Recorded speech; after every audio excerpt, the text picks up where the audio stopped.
Sen yaşayamadan kalbimda, sen hemişe men yadımda.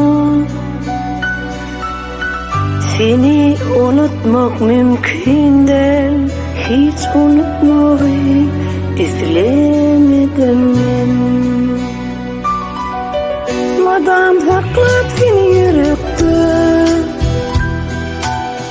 bilyen sen şeyle uzakta. Şunça yıl ayrılga tez geldim men, edibim gel, men yanımda boy. Haçan tansan yüreğim duryan, men duyan sen şeyle bolyan. Sevdim seni barbattan beter,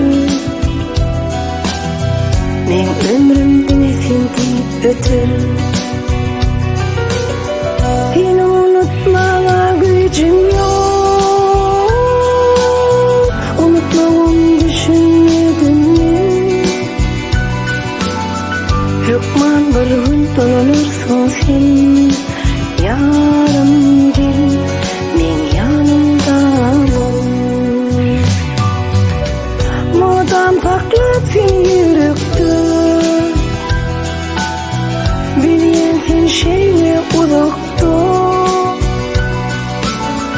Geçip dur aylar hem yanma, canım gel, men yanımda bol. Madam saklap seni yürekte, bilyen sen gatin uzakta. Her gün men sana karşıyan, canım gel, men yanımda bol.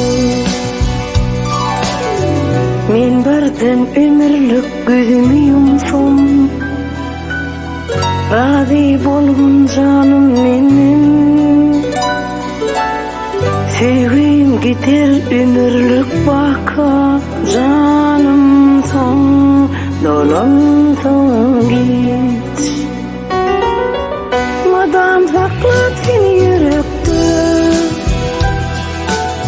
bilyen sen gatin uzakta.